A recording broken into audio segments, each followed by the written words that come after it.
बिस्मिल्लाहिर्रहमानिर्रहीम। जी स्टूडेंट, आज हम बात करेंगे कोवेलेंट बॉन्ड के बारे में। कोवेलेंट बॉन्ड क्या है और किस तरह बनता है। सबसे पहले हम डिफाइन करते हैं कोवेलेंट बॉन्ड को कि कोवेलेंट बॉन्ड क्या है।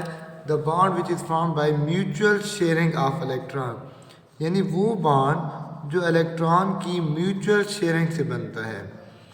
अब म्यूचुअल शेयरिंग से क्या मुराद है? म्यूचुअल शेयरिंग से मुराद है कि एक इलेक्ट्रॉन एक एटम देता है और दूसरा एटम भी एक इलेक्ट्रॉन देता है और वो इलेक्ट्रॉन आपस में क्या करते हैं, शेयर कर लेते हैं। तो इसको हम क्या कहते हैं? कोवेलेंट बॉन्ड कहते हैं। तो हम डिफाइन करते हैं the bond which is form by the mutual sharing of electron between the atom, कि एटम के दरमियान इलेक्ट्रॉन की शेयरिंग से, इलेक्ट्रॉन की शराकत दारी से जो बॉन्ड बनता है उसको हम क्या कहते हैं? कोवेलेंट बॉन्ड कहते हैं। बेटे, इससे पहले हम ये बात कर चुके हैं कि एटम जो है वो स्टेबल होने के लिए अपने आखिरी शेल में 2 इलेक्ट्रॉन कंप्लीट करता है या फिर 8 इलेक्ट्रॉन कंप्लीट करता है। अगर वो 2 इलेक्ट्रॉन कंप्लीट करता है आखिरी शेल में तो उसको हम डुप्लीट रूल कहते हैं, और अगर वो 8 इलेक्ट्रॉन कंप्लीट करते हैं तो उसको हम क्या नाम देते हैं? ऑक्टेट रूल का नाम दे देते हैं। अब यहाँ पे जब बात करते हैं कि वो डुप्लीट या ऑक्टेट रूल को कैसे फॉलो करते हैं, अब सबसे पहले मैं बात कर लेता हूँ हाइड्रोजन एटम की। हाइड्रोजन के आखिरी शेल में होता है 1 इलेक्ट्रॉन। ये हाइड्रोजन है और ये उसका आखिरी शेल है। ठीक है जी। इसके आखिरी शेल में कितने इलेक्ट्रॉन मौजूद हैं? तो इसके आखिरी शेल में 1 इलेक्ट्रॉन मौजूद है। अब ये हाइड्रोजन चाहता है कि इसके आखिरी शेल में 2 इलेक्ट्रॉन हो जाए। तो ये क्या करता है कि दूसरा जो हाइड्रोजन एटम है ये उसके साथ इलेक्ट्रॉन्स को शेयर करता है। यहाँ पर दूसरा हाइड्रोजन एटम होगा, उसका जो इलेक्ट्रॉन है उसको मैं क्रॉस से शो कर रहा हूँ। ठीक है। अब ये जब आपस में कोवेलेंट बॉन्ड किस तरह बनाएंगे, ये कुछ इस तरह आपस में कोवेलेंट बॉन्ड बनाएंगे कि ये आपके पास एक हाइड्रोजन एटम है, ये आपके पास दूसरा हाइड्रोजन एटम है, और इन्होंने आपस में कौन सा बॉन्ड बना लिया? Covalent bond. ये इस तरह। अब ये 2 इलेक्ट्रॉन है और ये पूरा क्या है? आपके पास एक पेयर है। अब जब हम इस हाइड्रोजन की बात करेंगे तो हम कहेंगे कि ये 2 इलेक्ट्रॉन इस हाइड्रोजन के हैं। जब हम इसकी बात करेंगे तो हम कहेंगे कि ये जो 2 इलेक्ट्रॉन है ये इस हाइड्रोजन के हैं। इस तरह आपके पास जो है हाइड्रोजन की इलेक्ट्रॉनिक कन्फिगरेशन हो जाएगी, वो कंप्लीट हो जाएगी।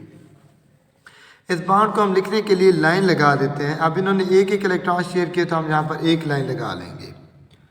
तो ये आपके पास क्या चीज़ है? Covalent bond, the bond which is form by the mutual sharing of electron. अब ये जो इलेक्ट्रॉन है ये इनकी क्या हुई है? शेयरिंग हुई है यहाँ पर। ठीक है जी। मतलब एक इलेक्ट्रॉन इसने दिया और एक इलेक्ट्रॉन इसने दिया है। तो इसको हम ऐसे भी लिख सकते हैं कि ये इसका एक इलेक्ट्रॉन और दूसरा इलेक्ट्रॉन दूसरे हाइड्रोजन का। तो ये जो है ये आपके पास क्या है?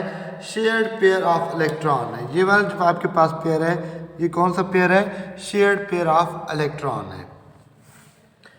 तो इस तरह जब एटम आपस में इलेक्ट्रॉन शेयर करते हैं तो वो क्या कहलाता है? आपके पास म्यूचुअल शेयरिंग ऑफ इलेक्ट्रॉन कहलाता है। अच्छा जी, एक और एग्जांपल की अगर हम बात कर लेते हैं,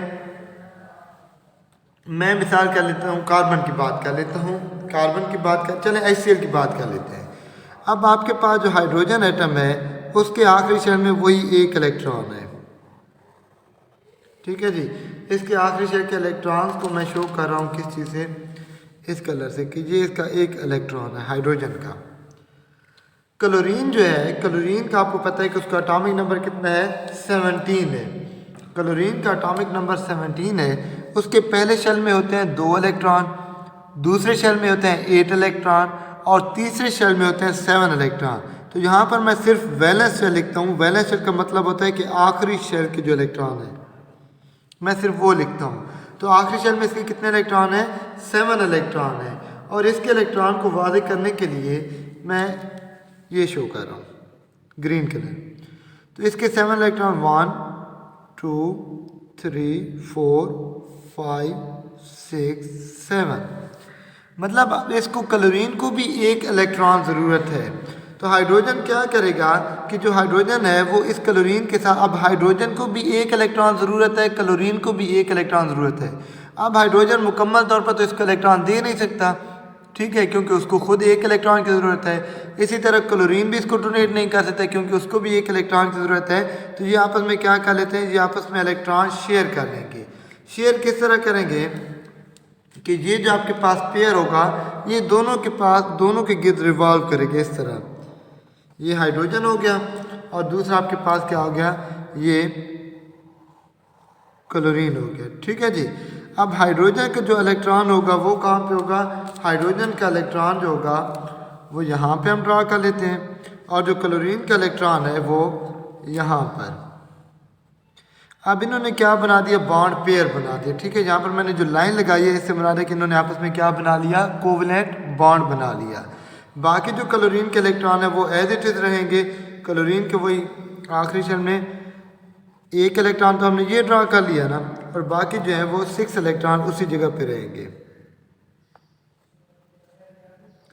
ठीक है, अब इस तरह क्लोरीन का और हाइड्रोजन का आपस में कौन सा बॉन्ड बन गया, सिंगल बॉन्ड बन गया। तो हम ये कहते हैं कि ये आपके पास क्या चीज़ बन गई, HCl बन गया। ये जो मैं लाइन लगा रहा हूँ, ये लाइन जो है ये किस चीज़ को रिप्रेजेंट कर रही है, सिंगल बॉन्ड को रिप्रेजेंट कर रही है, और कोवलेंट बॉन्ड को किस चीज़ की शो कर रही है, कोवलेंट बॉन्ड को। इससे मुराद ये है कि हाइड्रोजन और क्लोरीन ने आपस में कोवलेंट बॉन्ड बनाए हैं। यहाँ पर एक लाइन लगाई है तो इससे मुराद है कि इन्होंने एक एक इलेक्ट्रॉन शेयर किए है, तो ये होती है कोवलेंट बॉन्डिंग। ठीक है जी, कि एक इलेक्ट्रॉन, मिसाल इसके आपको मैं इस तरह देता हूँ कि 2 बच्चे बैठे हैं। ठीक है, उन्होंने 2 पेंसिल से काम करना है, एक ब्लैक मार्कर से उन्होंने काम करना है और दूसरा उन्होंने काम करना है ब्लू मार्कर से। ठीक है, अब एक बच्चे के पास ब्लैक मार्कर है और दूसरे के पास ब्लू मार्कर है। अब दोनों को ज़रूरत है, दूसरे बच्चे को ब्लैक ज़रूरत है और जिसके पास ऑलरेडी ब्लैक है उसको ब्लू की ज़रूरत है। तो वो आपस में शेयर कर लेते हैं। शेयर किस तरह होगा कि जब एक बच्चा ब्लू से काम कर रहा होगा तो दूसरा उस वक्त ब्लैक से काम कर रहा होगा। जब इसको ब्लैक की ज़रूरत पड़ेगी तो वो ब्लैक इसको दे देगा और ब्लू उसको दे देगा, तो दोनों काम करते रहेंगे। इस तरह दोनों का काम चलता रहेगा। इसको हम कहते हैं शेयरिंग ऑफ पेंसिल हम कह सकते हैं। जब यहाँ पर हम बात करते हैं एटम के बारे से, तो एक एटम एक इलेक्ट्रॉन उसको देता है, दूसरा एक एटम उस इलेक्ट्रॉन देता है। दोनों इलेक्ट्रॉन के पेयर को शेयर करते हैं। वो जो पेयर शेयर होता है वो दोनों के गिर्द रिवॉल्व करता है, एक के गिर्द भी रिवॉल्व करता है, जिस तरह क्लोरीन के गिर्द रिवॉल्व कर रहे हैं, इसी तरह हाइड्रोजन के गिर्द भी रिवॉल्व करता है। इस तरह दोनों एटम आपस में क्या बना लेते हैं, मॉलिक्यूल बना लेते हैं। तो ये होती है शेयरिंग ऑफ इलेक्ट्रॉन, कि 2 एटम आपस में इलेक्ट्रॉन इस तरह शेयर करते हैं कि वो दोनों के गिर्द बॉन्ड पेयर बनता है और वो दोनों के गिर्द क्या करते हैं, रिवॉल्व करते हैं। तो ये थी आपके पास जनरल कोवलेंट बॉन्ड। उसके बाद हम बात करते हैं टाइप्स ऑफ कोवलेंट बॉन्ड की। तो टाइप्स आपके पास कितनी है कोवलेंट बॉन्ड की, टोटल आपके पास 3 टाइप्स हैं। एक को हम नाम देते हैं single covalent bond, single covalent bond. दूसरे को हम नाम दे देते हैं डबल कोवलेंट बॉन्ड, और तीसरे को हम नाम देते हैं ट्रिपल कोवलेंट बॉन्ड का। सिंगल कोवलेंट बॉन्ड इसको हम एक लाइन से शो करते हैं, और जो डबल कोवलेंट बॉन्ड होता है उसको हम 2 लाइनों से शो करते हैं, और जो ट्रिपल कोवलेंट बॉन्ड होता है उसको हम 3 लाइनों से शो करते हैं। अब ये है क्या चीज़, सिंगल कोवलेंट बॉन्ड क्या है, डबल कोवलेंट बॉन्ड क्या है, और ट्रिपल कोवलेंट बॉन्ड क्या है। तो सबसे पहले हम बात कर लेते हैं किस चीज़ की, सिंगल कोवलेंट बॉन्ड की। अब सिंगल कोवलेंट बॉन्ड वो बॉन्ड है जिसमें दोनों एटम एक एक इलेक्ट्रॉन शेयर करते हैं। तो मैं यहाँ पर लिख रहा हूँ कि single covalent bond. Single covalent bond में दोनों एटम एक एक इलेक्ट्रॉन शेयर करते हैं, और एक एक इलेक्ट्रॉन शेयर करते हैं तो एक एक बॉन्ड पेयर बनते हैं। जिस तरह मैंने यहाँ पर हाइड्रोजन की एग्जांपल दी, अब मैं थोड़ा सा इसका लीवी स्ट्रक्चर बनाऊंगा। ये शेल जो मैं थे ये आपको समझाने के लिए बनाए हैं। ठीक है, अब एक और स्ट्रक्चर होता है जिसको हम लीवी स्ट्रक्चर कहते हैं। अब उसमें क्या होता है कि ये हाइड्रोजन है, सर्कल लगाने के बजाय हम डायरेक्ट इसके क्या लिख देते हैं, इलेक्ट्रॉन लिख देते हैं। अब ये हाइड्रोजन का आखिरी शेल में इलेक्ट्रॉन है। अब दूसरी जो आपके पास हाइड्रोजन है उसके आखिरी शेल में भी क्या है, ये आपके पास वही हाइड्रोजन है, लेकिन अब इसके इलेक्ट्रॉन को मैं किससे शो करूँगा, क्रॉस से शो करूँगा। अब इन्होंने आपस में क्या किया है कि इलेक्ट्रॉन की शेयरिंग की है।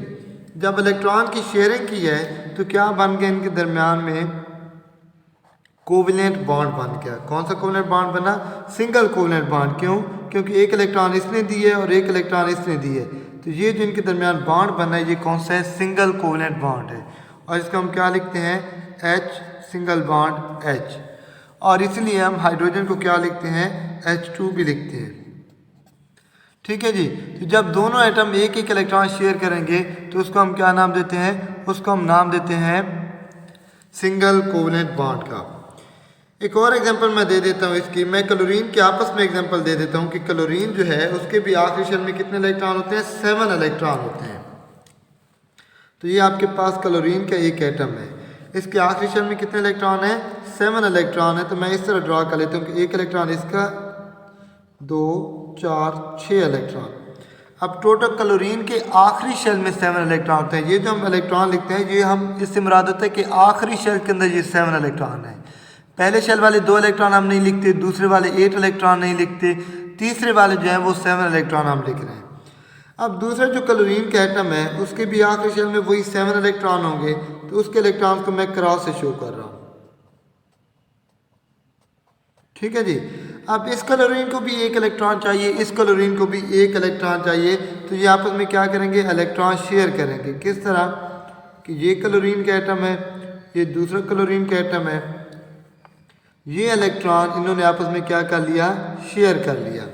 अब ये जो पेयर बना है, पेयर का मतलब होता है जोड़ा, और एक पेयर में 2 एलिमेंट होते हैं। तो यहाँ पर 2 इलेक्ट्रॉन है तो इसको हम नाम देते हैं बॉन्ड पेयर का। किसका नाम देते हैं? बॉन्ड पेयर का। बाकी जो क्लोरीन के इलेक्ट्रॉन होंगे वो एज इट इज पड़े रहेंगे। यहाँ पर 6 इलेक्ट्रॉन इधर पड़े रहेंगे और इसके भी 6 इलेक्ट्रॉन एज इट इज पड़े रहेंगे। ठीक है। तो हम ये कहते हैं सिंगल कोवलेंट बॉन्ड में, और इसका हम लिखते क्या है? क्लोरीन सिंगल बॉन्ड क्लोरीन, या इसी को हम Cl2 लिख देते हैं। ठीक है। हम डिफाइन ऐसे करते हैं सिंगल कोवलेंट बॉन्ड को, when each element share 1 electron. जब हर एलिमेंट या हर एटम कितने इलेक्ट्रॉन शेयर करे? एक एक इलेक्ट्रॉन शेयर करे। और कितने पेयर बने? 1 पेयर बने। पेयर का मतलब होता है जोड़ा। यहाँ पर देखें तो एक पेयर बन रहा है। जब हर एलिमेंट एक एक इलेक्ट्रॉन शेयर करता है और एक सिंगल पेयर बॉन्ड पेयर बनता है तो उसको हम क्या कहते हैं? सिंगल कोवलेंट बॉन्ड कहते हैं। अब ये ज़रूरी नहीं कि जो एटम है तो वो सिर्फ एक ही इलेक्ट्रॉन शेयर कर सकते हैं। मैं कार्बन के एग्जांपल दे देता हूँ। चले यहाँ पे मैं ड्रा कर लेता हूँ कि जो कार्बन है उसके आखिरी शेल में होते हैं 4 इलेक्ट्रॉन। ये कार्बन है और इसी कार्बन के आखिरी शेल में कितने इलेक्ट्रॉन है? 4 इलेक्ट्रॉन है। तो इसके आखिरी शेल के जो 4 इलेक्ट्रॉन है वो मैं इस तरह शेयर कर लेता हूँ। पहले शेल में 2 और दूसरे में 4, टोटल 6 इलेक्ट्रॉन होते हैं। अब ये क्या करता है? इसको अब चाहिए 4 इलेक्ट्रॉन। कितने इलेक्ट्रॉन चाहिए? 4 इलेक्ट्रॉन चाहिए।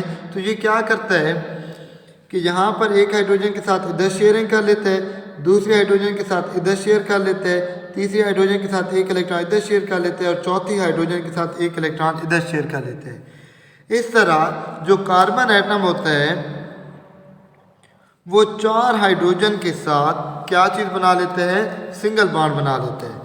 यानी कि कार्बन ने इधर इधर इधर और यहाँ पर कितने बॉन्ड बनाए? 4 सिंगल बॉन्ड बनाए। यहाँ पर भी एक इलेक्ट्रॉन शेयर किया था तो एक सिंगल बॉन्ड, यहाँ पर भी एक इलेक्ट्रॉन शेयर किए, यहाँ पर भी और यहाँ पर भी। तो ये इसको हम क्या कहते हैं? CH4 मीथेन का नाम देते हैं। ठीक है जी। तो ये आपके पास CH4 का स्ट्रक्चर है। इसी तरह HCl की भी जिस तरह मैंने बात की, HCl को भी हम इस तरह लिखते हैं। HCl से मुराद है कि इन्होंने भी आपस में एक लाइन है तो इन्होंने आपस में एक एक इलेक्ट्रॉन शेयर किए। तो हम कहते हैं कि सिंगल कोवलेंट बॉन्ड वो होता है जिसमें हर एटम जो है वो एक इलेक्ट्रॉन शेयर करता है। तो उसको हम क्या कहते हैं? सिंगल कोवलेंट बॉन्ड कहते हैं। सिंगल कोवलेंट बॉन्ड के बाद जो दूसरी टाइप है वो क्या है आपके पास? Double covalent bond.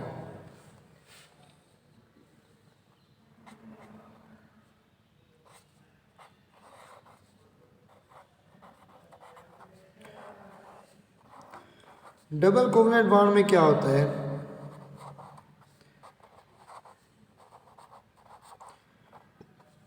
Double covalent bond में हर एलिमेंट जो होता है वो 2-2 इलेक्ट्रॉन शेयर करता है और 2 बॉन्ड पेयर बनते हैं। इसकी मिसाल मैं कैसे आपको देता हूँ? चलें जी, हम बात कर लेते हैं ऑक्सीजन की। ऑक्सीजन का जो एटॉमिक नंबर है वो कितना होता है? 8 होता है। पहले शेल में होते हैं 2 इलेक्ट्रॉन और दूसरे में कितने होते हैं? 6 इलेक्ट्रॉन। तो मैं यहाँ पर ऑक्सीजन की बात कर लेता हूँ। तो ऑक्सीजन है उसके पहले शेल वाले जो 2 इलेक्ट्रॉन है वो मैं यहाँ पे शो नहीं कर रहा, मैं यहाँ पर उसके आखिरी शेल वाले 8 इलेक्ट्रॉन शो कर रहा हूँ, तो सॉरी 6 इलेक्ट्रॉन। टोटल ऑक्सीजन का कितना होता है एटॉमिक नंबर? ऑक्सीजन का होता है 8, पहले शेल में 2 इलेक्ट्रॉन, दूसरे में 6 इलेक्ट्रॉन। तो मैं क्या कर रहा हूँ कि इसके आखिरी शेल में जो 6 इलेक्ट्रॉन है सिर्फ वही ड्रा कर रहा हूँ। तो यहाँ पर 2, 4 और 6 इलेक्ट्रॉन, 6 इलेक्ट्रॉन इसके क्या हो गए, ये मैंने आखिरी शेल के ड्रा कर लिए। अब दूसरा ऑक्सीजन का एटम है, मैं कोई और बात कर लेता हूँ कि ये अब दूसरा ऑक्सीजन का एटम है, ठीक है जी। अब इसके भी आखिरी शेल में कितने इलेक्ट्रॉन होंगे? इसके भी आखिरी शेल में 6 इलेक्ट्रॉन होंगे, ठीक है। अब इसके इलेक्ट्रॉन्स को मैं क्रॉस से शो कर रहा हूँ, 2, 4, 6। अब इसका ऑक्सीजन को भी ऐड करने हैं, इसको भी ऐड करने हैं, इसको भी 2 इलेक्ट्रॉन की ज़रूरत है, इसको भी 2 इलेक्ट्रॉन की ज़रूरत है। तो अब ये क्या करते हैं, ये आपस में इलेक्ट्रॉन को शेयर करते हैं। जब इलेक्ट्रॉन को शेयर करेंगे तो क्या होगा कि ऑक्सीजन जो है, ये 2 इलेक्ट्रॉन इस ऑक्सीजन के, ठीक है जी, और दूसरी जो आपके पास ऑक्सीजन है 2 इलेक्ट्रॉन इसके, इन्होंने यहाँ पर 2 इलेक्ट्रॉन शेयर किए हैं। तो कितने पेयर बने? 2 बॉन्ड पेयर बने। बाकी जो इनके इलेक्ट्रॉन है वो आपने एज इट इज फिल कर लेने कि इसके 6 इलेक्ट्रॉन और इस ऑक्सीजन के भी आपने 6 इलेक्ट्रॉन पूरे कर लेने। अब इससे मुराद है कि ऑक्सीजन ने दूसरे ऑक्सीजन के साथ डबल बॉन्ड बनाया है। क्यों? क्योंकि यहाँ पर अगर आपको नज़र आ रहा हो तो इन्होंने 2 इलेक्ट्रॉन शेयर किए हैं, यहाँ पर एक इधर बॉन्ड पेयर बने और एक इधर बॉन्ड पेयर बने हैं। तो जब हर एलिमेंट 2 इलेक्ट्रॉन शेयर करते हैं और 2 बॉन्ड पेयर बनते हैं तो उसको हम डबल कोवलेंट बॉन्ड कहते हैं। क्या कहते हैं? Double covalent bond. और इसी को ही हम O2 लिखते हैं, ठीक है जी। एक और एग्जांपल मैं दे देता हूँ फिर कार्बन की। कार्बन का जो लास्ट शेल है, कार्बन के लास्ट शेल में कितने होते हैं? 4 इलेक्ट्रॉन होते हैं, ठीक है जी। पहले शेल में 2 और दूसरे में 4 इलेक्ट्रॉन। तो इस कार्बन के 4 इलेक्ट्रॉन को मैं किससे शो कर रहा हूँ? 2 इलेक्ट्रॉन यहाँ पे हो गए और बाकी 2 इलेक्ट्रॉन मैं यहाँ पे लिख देता हूँ। ये एक कार्बन है। अभी जो दूसरा कार्बन है उसके भी आखिरी इलेक्ट्रॉन में, आखिरी शेल में कितने होंगे? 4 इलेक्ट्रॉन होंगे। तो उसके 2 क्रॉस मैं यहाँ पे लगा रहा हूँ, इससे मेरा 2 इलेक्ट्रॉन इधर और 2 इलेक्ट्रॉन को मैं इधर शो कर रहा हूँ, ठीक है। अब ये क्या करेंगे कि कार्बन जो है ये आपस में बॉन्ड शेयर करेंगे। और किस तरह बॉन्ड शेयर करेंगे कि एक बॉन्ड यहाँ पे बनेगा और एक बॉन्ड इनका यहाँ पे बनेगा। तो ये कौन सा बॉन्ड बन गया? डबल कोवलेंट बॉन्ड बन गया। ये जो आपके पास क्रॉस वाला इलेक्ट्रॉन है ये किसी और हाइड्रोजन के साथ एक इलेक्ट्रॉन को शेयर करेगा और यहाँ पर हाइड्रोजन लग जाएगी, ये किसी और हाइड्रोजन के साथ शेयर करेगा। सिमिलरली ये जो है ये भी किसी और इलेक्ट्रॉन के साथ शेयर करेगा और ये भी दूसरे हाइड्रोजन के साथ शेयर करेगा। तो यहाँ पर अगर आप देखते हैं तो यहाँ पर कौन सा बॉन्ड बनना है? डबल बॉन्ड बनना है। तो हम इसको ऐसे लिखते हैं कि कार्बन और कार्बन का आपस में डबल बॉन्ड है और यहाँ पर जो है सिंगल बॉन्ड बना हुआ है हाइड्रोजन के साथ, ठीक है जी। तो ये आपके पास एग्जांपल है किस चीज़ की? डबल बॉन्ड की। और इसको हम क्या लिखते हैं? C2H4 लिखते हैं और नाम इसका क्या है? ईथीन नाम है, ठीक है। तो ये आपके पास किसकी एग्जांपल है? डबल बॉन्ड की एग्जांपल है। अभी हम बात करेंगे ट्रिपल कोवलेंट बॉन्ड की। तो ट्रिपल कोवलेंट बॉन्ड को बात करने से पहले मैं दोबारा डिफाइन कर देता हूँ डबल कोवलेंट बॉन्ड को। The bond which is form by the, पहले हम कोवलेंट बॉन्ड को डिफाइन करते हैं, the bond which is form by the mutual sharing of electron. उसके बाद हमने सिंगल कोवलेंट बॉन्ड की बात की कि when each element share 1 electron and 1 bond pair is form, it is called single covalent bond. Double covalent bond को हम define करेंगे if each atom shares 2 electron and 2 bond pair are formed. When each atom share 2 electron and 2 bond pair are formed. यहाँ पर जिस तरह तो 2 bond pair बन गए तो उसको हम क्या कहते हैं? Double covalent bond. और इसको हम 2 लाइनों से शो करते हैं। डबल कोवलेंट बॉन्ड के बाद अब हम बात करते हैं ट्रिपल कोवलेंट बॉन्ड की। तो ट्रिपल कोवलेंट बॉन्ड की डेफिनेशन बिल्कुल उसी तरह है कि when each element, when each atom share 3 electron and it will form 3 bond pair, it is called triple covalent bond। कि जब हर एटम क्या करता है कि 3 इलेक्ट्रॉन शेयर करता है और 3 बॉन्ड पेयर बनते हैं तो उसको हम क्या कहते हैं, ट्रिपल कोवलेंट बॉन्ड। इसके एग्जांपल मैं दे देता हूँ नाइट्रोजन की। अब नाइट्रोजन को है उसका जो एटॉमिक नंबर है वो है 7। पहले शेल में होते हैं 2 इलेक्ट्रॉन और दूसरे में होते हैं 5 इलेक्ट्रॉन, तो तब जाके नाइट्रोजन के 7 इलेक्ट्रॉन क्या होते हैं, कंप्लीट होते हैं। तो नाइट्रोजन के आखिरी शेल में कितने होते हैं, 5 इलेक्ट्रॉन। तो मैं जस्ट इसके आखिरी शेल की जो इलेक्ट्रॉन है वही यहाँ पे शो करूँगा। आसानी के लिए मैं क्या करता हूँ, यहाँ पर इसके 3 इलेक्ट्रॉन मैं ड्रा कर लेता हूँ और 2 इलेक्ट्रॉन मैं यहाँ पे ड्रा कर लेता हूँ। तो इस नाइट्रोजन के 5 इलेक्ट्रॉन कंप्लीट हो गए। ठीक है जी। अब जो दूसरा नाइट्रोजन है उसको मैं यहाँ पे बना देता हूँ कि ये दूसरी नाइट्रोजन के जो एटम है इसके भी जो 3 इलेक्ट्रॉन है वो मैं क्रॉस से शो करता हूँ। ये इसके 3 इलेक्ट्रॉन और 2 इलेक्ट्रॉन इसके, तो इसके भी आखिरी शेल में कितने हो गए, 5 इलेक्ट्रॉन कंप्लीट हो गए। अब ये आपस में क्या बनाएंगे, ये आपस में बनाएंगे ट्रिपल कोवलेंट बॉन्ड। किस तरह कि नाइट्रोजन के ये जो मैंने 3 ड्रा किए थे इलेक्ट्रॉन्स, ये इलेक्ट्रॉन और ये 2 इधर ही पड़े रहेंगे, और दूसरी जो नाइट्रोजन है उसके जो 3 इलेक्ट्रॉन है जो मैंने क्रॉस से शो किए थे ये आपस में क्या कर लेंगे, शेयर कर लेंगे। अब यहाँ पर अगर आप देखें तो इन्होंने आपस में कितने बॉन्ड शेयर किए, 1 2 3 इलेक्ट्रॉन इन्होंने शेयर किए। 3 इलेक्ट्रॉन इस नाइट्रोजन ने दिए और 3 इलेक्ट्रॉन इस नाइट्रोजन ने दिए, और यहाँ पर 3 बॉन्ड पेयर बने। तो जब हर एटम 3 इलेक्ट्रॉन दे और 3 बॉन्ड पेयर बने तो उसको हम क्या कहते हैं, ट्रिपल कोवलेंट बॉन्ड। रिप्रेजेंट करने के लिए हम क्या लिखते हैं, nitrogen triple bond. Nitrogen triple bond को रिप्रेजेंट करने के लिए हम 3 लाइनें शो करते हैं। ठीक है जी। इसके बाद अगर मैं और एग्जांपल दूं आपको तो उसमें आ जाते वही कार्बन के एग्जांपल हम दोबारा ले सकते हैं कि कार्बन जो है उसके आखिरी शेल में कितने इलेक्ट्रॉन होते हैं, कार्बन के आखिरी शेल में होते हैं 4 इलेक्ट्रॉन। मैं क्योंकि ट्रिपल बॉन्ड शो करना चाहता हूं तो मैं इसके 3 इलेक्ट्रॉन यहाँ पर और इसका 1 इलेक्ट्रॉन यहाँ पे ड्रा कर लेता हूँ। अब दूसरी जो कार्बन है उसके भी जो 3 इलेक्ट्रॉन है उसको मैं कुछ इस तरह शो कर लेता हूँ कि ये दूसरी कार्बन है, उसके ये 3 इलेक्ट्रॉन आखिरी शेल वाले ये और 1 इलेक्ट्रॉन यहाँ पर। अब यहाँ पर देखें तो ये आपस में क्या शो करेंगे, एक बॉन्ड यहाँ पर शेयर करेंगे। अब ये कार्बन यहाँ पर 3 इलेक्ट्रॉन शेयर कर रहे हैं, ये कार्बन यहाँ पर 3 इलेक्ट्रॉन शेयर कर रहे हैं, तो इन्होंने आपस में कौन सा बॉन्ड बना लिया, ट्रिपल कोवलेंट बॉन्ड बना लिया। ये जो 1 इलेक्ट्रॉन बचेगा ये दूसरे हाइड्रोजन के साथ जाके सिंगल बॉन्ड बनाएगा, ये जो है ये दूसरे हाइड्रोजन के साथ जाके ये भी क्या बनाएगा, सिंगल बॉन्ड बनाएगा।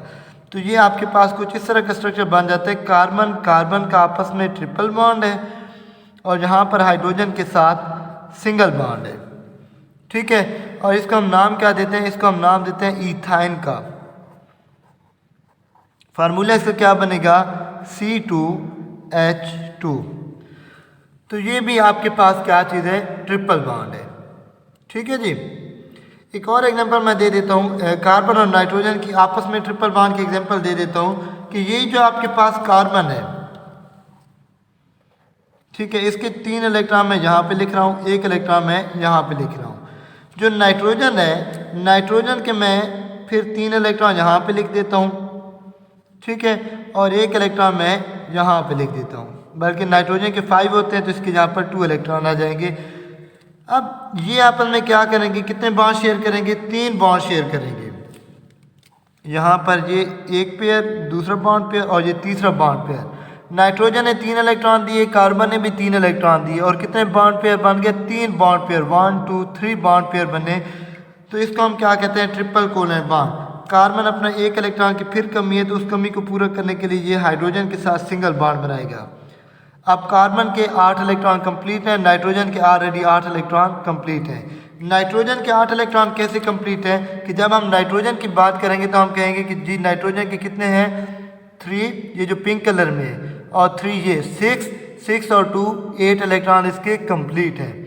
अगर मैं कार्बन की बात करूंगा तो मैं कहूँगा जी कार्बन के भी हाँ 8 इलेक्ट्रॉन कैसे कंप्लीट हैं, क्योंकि इधर भी उसने सिंगल बॉन्ड बनाए हुए हैं। तो 2 इलेक्ट्रॉन ये वाले और ये 1 2 इस तरह की, 1 इलेक्ट्रॉन ये वाला 1 2 3 4 5 6 7 8, इस तरह कार्बन के भी 8 इलेक्ट्रॉन कंप्लीट हो गए। ठीक है जी, तो इसको हम क्या कहते हैं, ट्रिपल कोवलेंट बॉन्ड कहते हैं। और ये जो हमारे पास स्ट्रक्चर बना है ये किस चीज़ का बना है, HCN हाइड्रोजन साइनाइड का। इससे पता चल रहा है कार्बन और नाइट्रोजन का ट्रिपल बॉन्ड है और हाइड्रोजन के साथ इन्होंने क्या बनाए हुए हैं, सिंगल बॉन्ड बनाए हुए हैं। ठीक है जी, तो ये था आपका टॉपिक जिसके अंदर हमने क्या चीज़ बात की, कोवलेंट बॉन्ड क्या होता है, कोवलेंट बॉन्ड कैसे बनता है, और टाइप्स ऑफ कोवलेंट बॉन्ड में हमने single covalent bond, double covalent bond, triple covalent bond को डिस्कस किया, इसकी एग्जांपल को हमने डिस्कस किया। यहाँ तक अगर आपको कोई मसला है, कोई क्वेश्चन है तो आप मुझे बता सकते हैं, मैं इंशाल्लाह कोशिश करूँगा कि वो आपको जो है मसला है वो मैं दूर कर सकूँ। ओके जी, अल्लाह हाफिज़, थैंक यू सो मच।